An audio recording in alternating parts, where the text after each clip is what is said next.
Hey everyone, welcome to Locked On Lakers for Wednesday. Brian Kamenetsky and Andy Kamenetsky. Andy, Anthony Davis has heard you. He has seen you. And our national nightmare is over. He is shooting basketballs again. That's next on Locked On Lakers. You are Locked On Lakers, your daily Los Angeles Lakers podcast. Part of the Locked On Podcast Network, your team every day.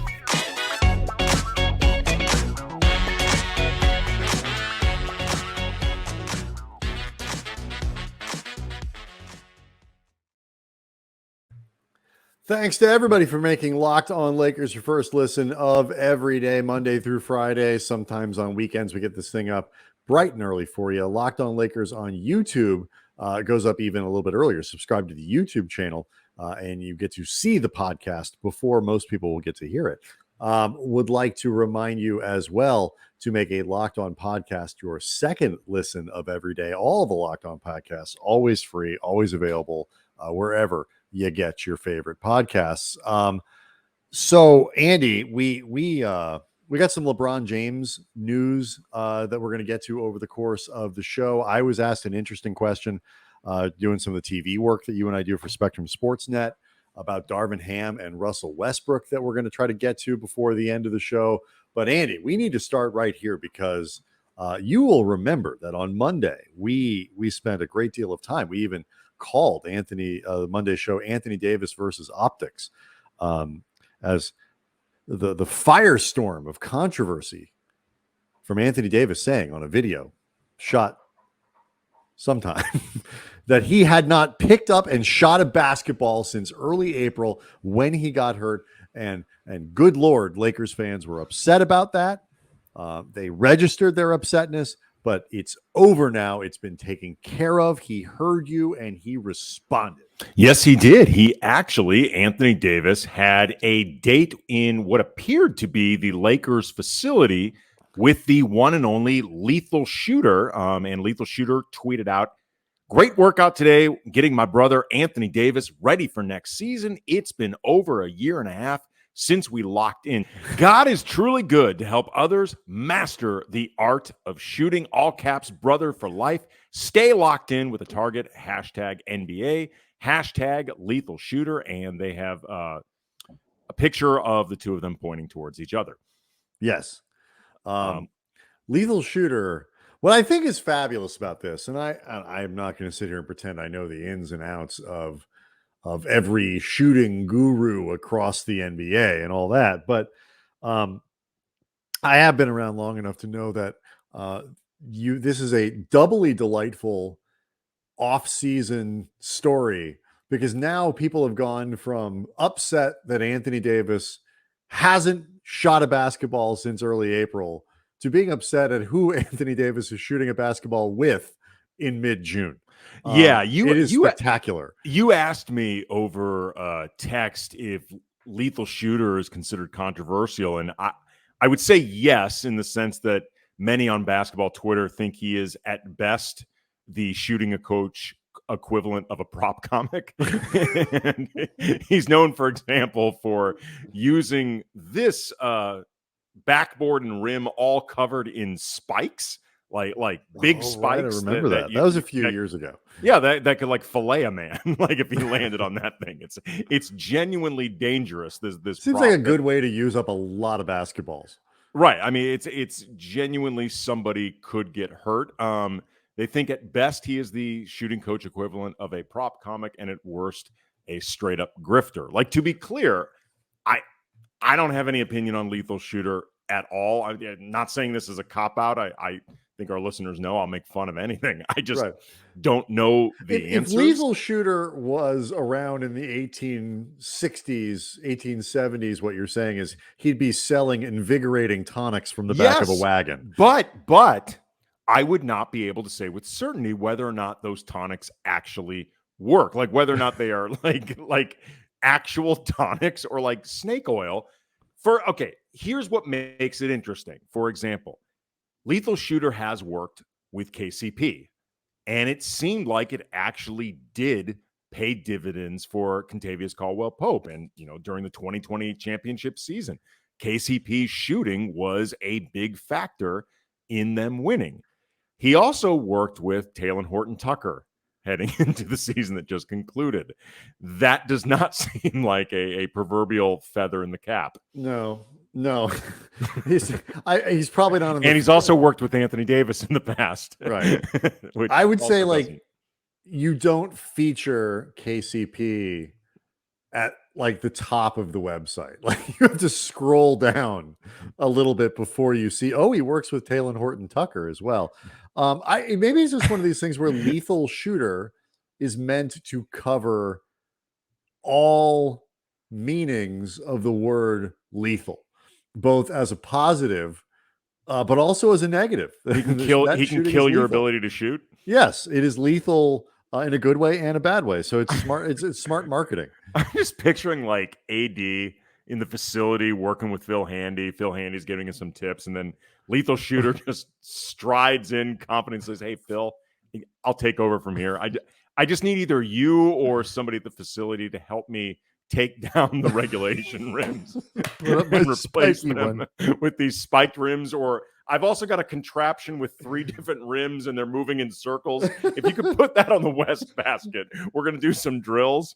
And then, I got this. Just let me know the code to lock up." Have we hired the interns for 22-23 yet? I've got a couple jobs for them. It is funny to me. Like I mentioned before, like I did TV as we're recording Tuesday night for Wednesday. I did TV on Tuesday. Like we talked about this thing with AD, and this is on the Lakers station. Like, is this a thing? Is it not a thing? And I said what I said on our show, which is it's not a thing in real terms. Like the fact that Anthony Davis took April to, I guess, today or whenever off from shooting is going to have zero impact on how he plays over the course of the year.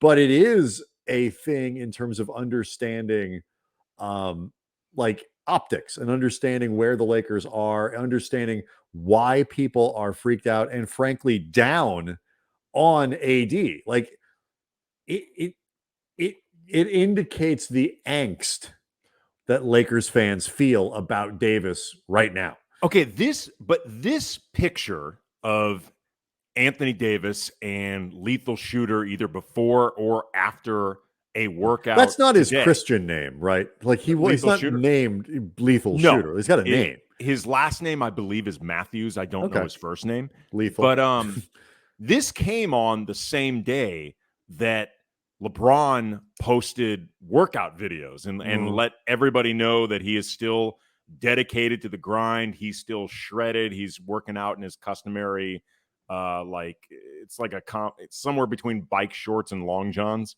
like that he always likes to work out in. It's rather provocative. What he was doing. It is actually rather provocative. Yeah, there was a certain element of the John Travolta pelvic thrust from Perfect in there.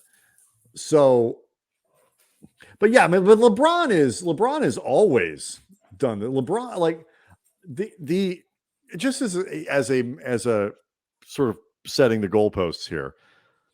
My favorite thing on NBA social media is the off-season workout video. Like I'm dedicated and not the rise and grinders, rise and grinders. Not so much like back in the gym. Here we go. Like not so much the people putting it up, but the seriousness with which fans take these videos.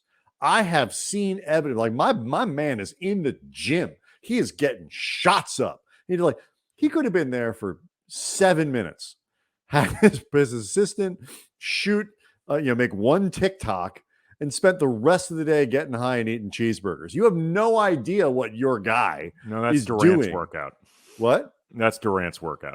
It's the Montrezl Harrell workout. Oof.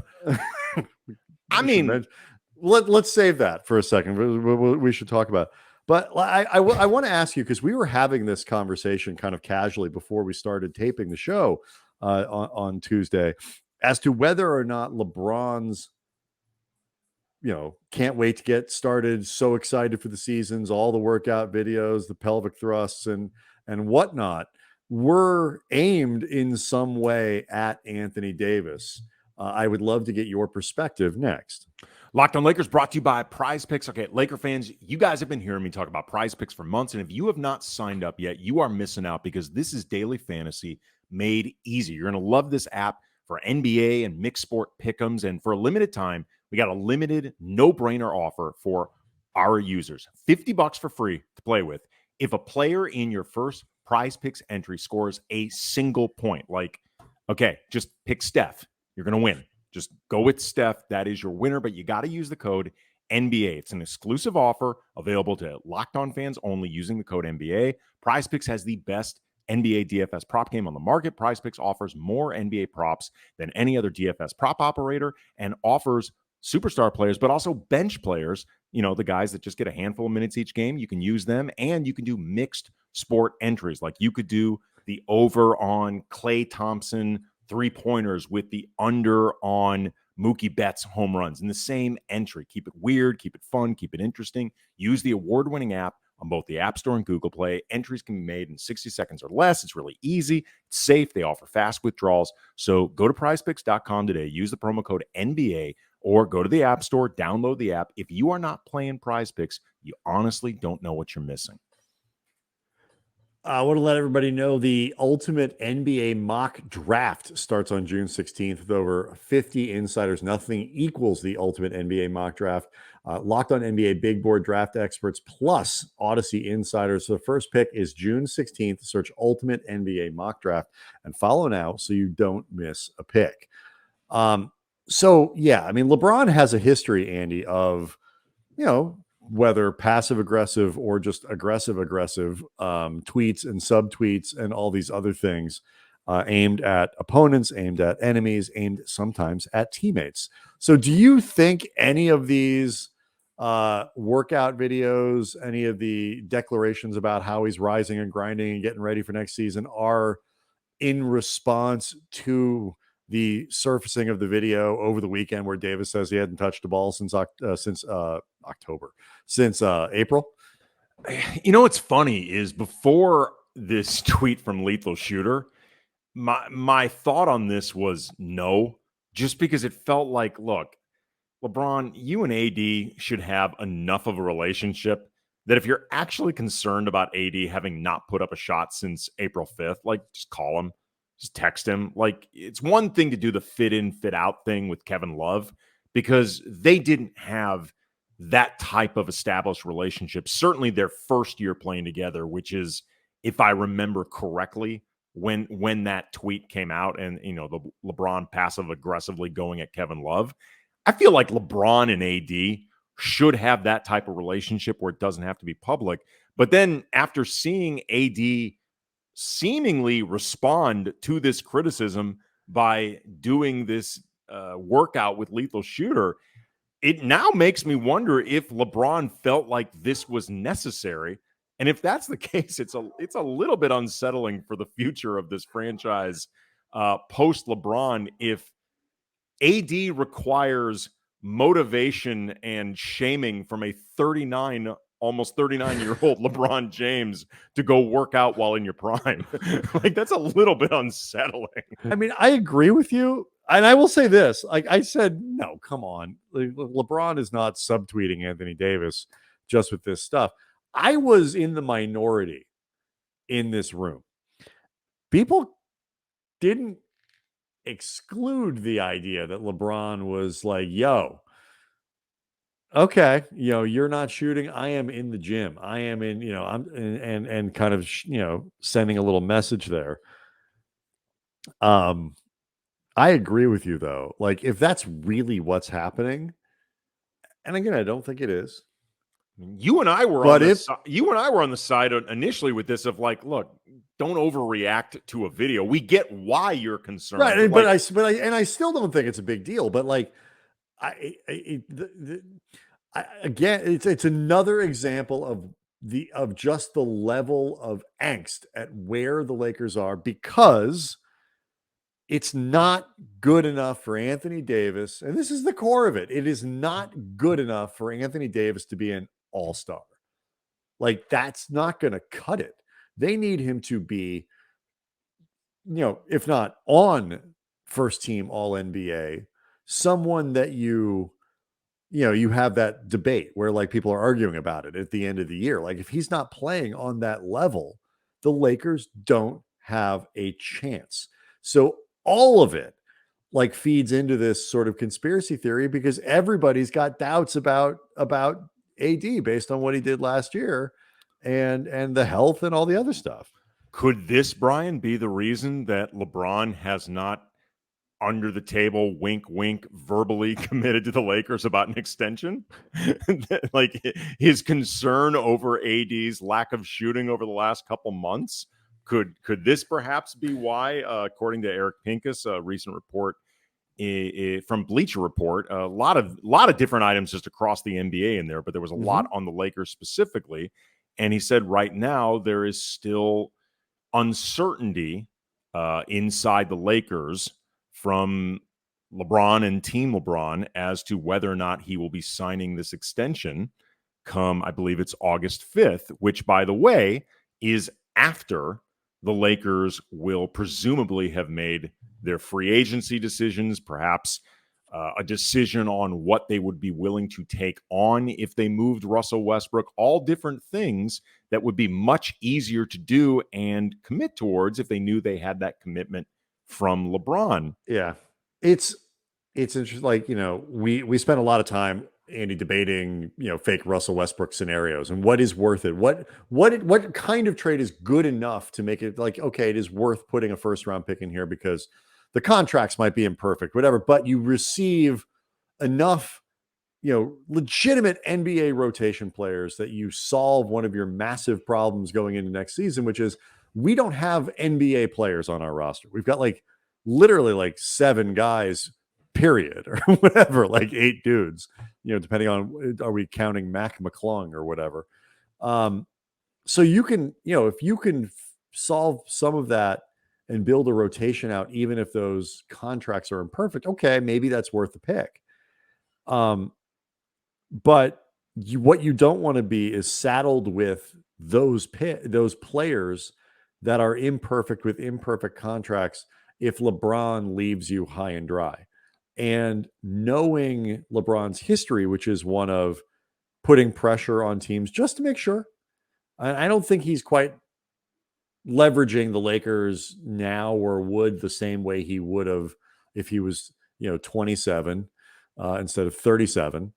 But it's probably not a total coincidence or that there doesn't seem to be any indication of him tipping his hand or saying, oh yeah, this is, making it clear that this is something that's going to happen and making it so the Lakers can confidently make their moves this summer. I mean, maybe I'm missing something, but I don't think it's an accident. No, I mean, the overriding expectation is that LeBron's going to end up signing an extension. I mean, sure. I think most people, if who insiders, observers who cover the league, people closely connected following this stuff, if they had to advise people on putting money down on this stuff, they would say bet on the extension. However long it is, or if nothing else, turning it, re-upping for 1 more year, but maybe not 2, something like that. But by August 5th, you will know that this thing will be continuing at least 1 year further. I don't think the general expectation or even minor expectation for most people is that he would end up leaving. I think most people think he's pretty settled here. He doesn't want to not uproot his family. His reasons for staying are different, and his reasons for coming here were different than when he was moving around and when he went to Miami, when he went back to Cleveland. The context is very different. How much do you think though that the Lakers can do? Let's say that they have a hunch that he's staying, but they don't know for sure. They have not gotten, the wink, wink type thing from LeBron in terms of him actually staying. So they don't know this for sure, even though they've got a pretty good feeling where this is headed. Like how, for lack of a better way of putting it right now, drastic of moves do you think they actually can make in that context? It's a good question, one that deserves an answer, and an answer that you will get next. Locked On Lakers brought to you by BetOnline. BetOnline.net, your number one source for all your betting stats and sports info. Find all the latest sports developments, league reviews, and news, including NBA playoffs, NHL playoffs, baseball, boxing, MMA, NFL futures, and more. Game 6 of the NBA Finals is coming up as of this recording. The Celtics, 3.5-point favorites at home to push a Game 7. They have not been great at home for what it's worth, which is kind of weird during these playoffs. There's also the Game 6 Clay to worry about. Game 6 Clay, Brian, that's a real thing. But this series has felt like a 7-gamer since the beginning, so I can see Boston pulling this thing out. Who knows, though? BetOnline is your continued source for all your sporting wagering information, from live betting to playoffs, esports, and more. Head to the website today. Use your mobile device. Learn more about the trends in action. BetOnline, where the games start. So, to your question, Andy, about like what can the Lakers do? I was sort of thinking about this for most of the day, and I think they will probably behave as if he is going to re-sign, and do the extension. And I think they kind of have been operating under that premise. They hired Darvin Ham under that premise that LeBron was going to be around. They've been talking about Westbrook being here under the premise that LeBron is going to sign an extension and all that kind of stuff. I think where you might see an indication that they are worried is actually if you see them go way overboard on a Westbrook deal. If they do something that they throw in 2 picks just to get Russ out or whatever it might be. And this is, I am hypothesizing here. This is not reporting. This is not insider information. But that to me might make me think that what they're doing is responding to LeBron saying, if you want me to stay, I'm not doing another season with Russ. Figure it out. He needs to be. Not saying that's what happened. So I would almost take a panic move on Westbrook more as a sign about the status of their relationship with LeBron. And so short that, which I don't expect to see, I think he'll be back. And I think you just have to make your moves presuming that he's going to. Wouldn't you agree, though, Andy, that it kind of lines up reasonably well? Like a bad trade for Westbrook isn't better necessarily if it keeps LeBron extra happy. Like, okay, you understand what I'm getting at? Like, in theory, their stuff should line up pretty well. Well, this, though, gets to a lot of the history of Le GM, or the perception of LeBron having real hands-on power when it comes to roster construction, whether with the Lakers or during his time with Miami, especially his time with Cleveland. Some of the early stints when they were adding like well past his prime Shaq or past his prime Antoine Jameson, or different moves that teams have made to try to keep LeBron happy, because there was always that threat of him leaving. And it has seemed in the past where dazzling LeBron through just pure efforting and like, just look at the absolute reconstruction we will do on your behalf, even if it doesn't make any sense. We will make massive moves to impress you. Mm-hmm. I'd like to think that LeBron over the years, even taking into account that he was, by all accounts, pushing for Westbrook and that move didn't pay off, I would like to think that he isn't somebody that needs to be convinced that way. And I would like to think that the Lakers wouldn't make 2 bad moves in a row. If like at some point, if keeping LeBron requires you to make really bad moves that aren't going to help you winning. Right. Well, unless you're so hard up as a franchise from the past decade of largely being out of the playoffs, your one extended playoff run coming in a bubble where you didn't get the revenue. Like, unless this really is just a business decision about keeping LeBron so you put asses in seats, like you start actually wondering, okay, does it actually make sense to keep him?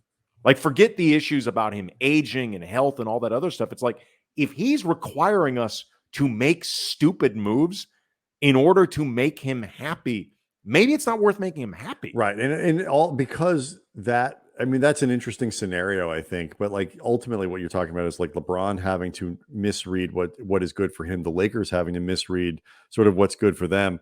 I think that ultimately it's kind of why I feel like a lot of this stuff aligns, and I'm not terribly worried about either LeBron extending, which ultimately, even with the risks that you've been talking about over the course of the offseason, I still think is a net positive for the Lakers, just because the performance is still there. And where the hell are you going to go to find somebody better? Even if, the cap space you're going to get, it's not going to get you more players. They don't have draft picks. Like, go ahead and keep LeBron James. It's not a bad thing. I was asked something. I mentioned this earlier in the show.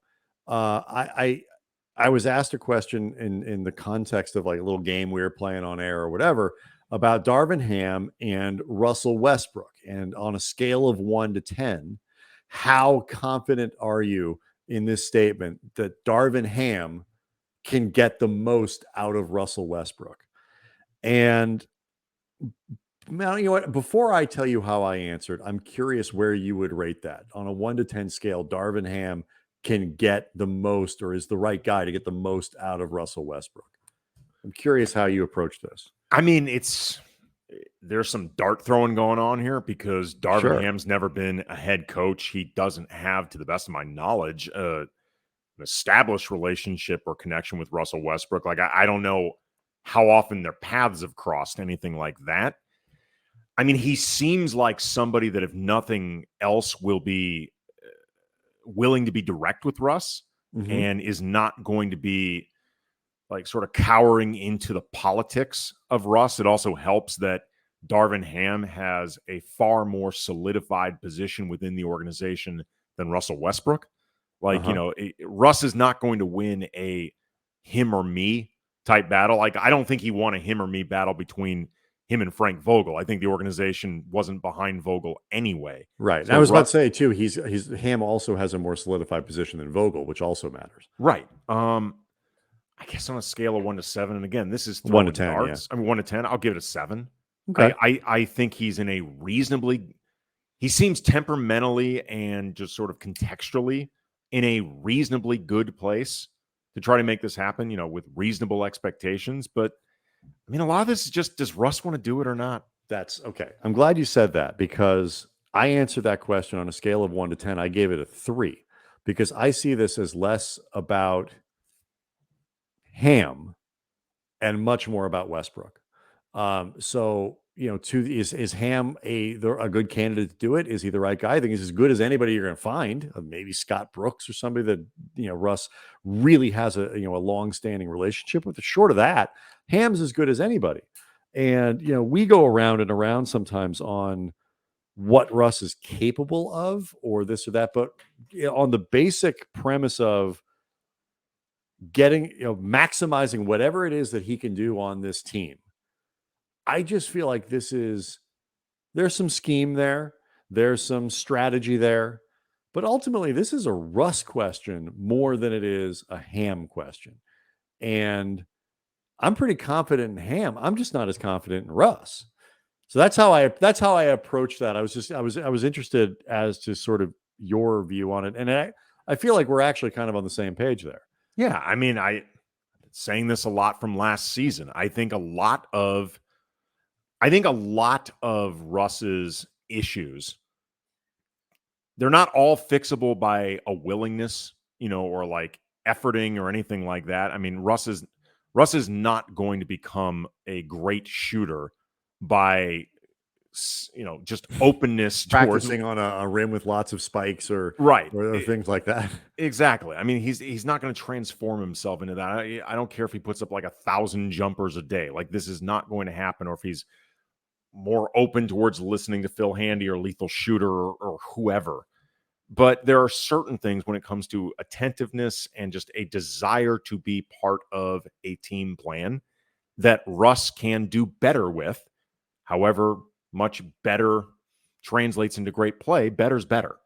You know, if Russ wants to do certain things better, like, I don't know, pay attention to your man the entire time you're on defense, he can do that. Russ can absolutely do that. Whether he cares enough to is another story. But the idea that he can't do it, I'm not saying he can defend a guy for an entire possession just because he puts his mind to it. I'm saying he can put his mind to paying attention to his defensive assignment for an entire possession if he wants to. That he is perfectly capable of. It's up to him.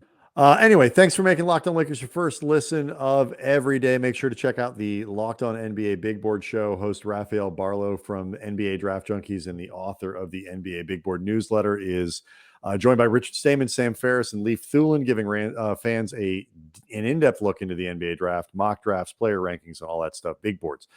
Really good to check out for Lakers fans in the sense that it'll give you an idea of where some of those potential second rounders are if the Lakers buy their way into the second round, which I do think they're going to do. The UFAs, the undrafted free agents that might be out there, these guys will help you find those names and understand who it is the Lakers are looking at. So it's free. It's available where you get your podcasts. We are going to do some draft coverage going into next week, so make sure you stay on the lookout for that. We'll see everybody on Thursday.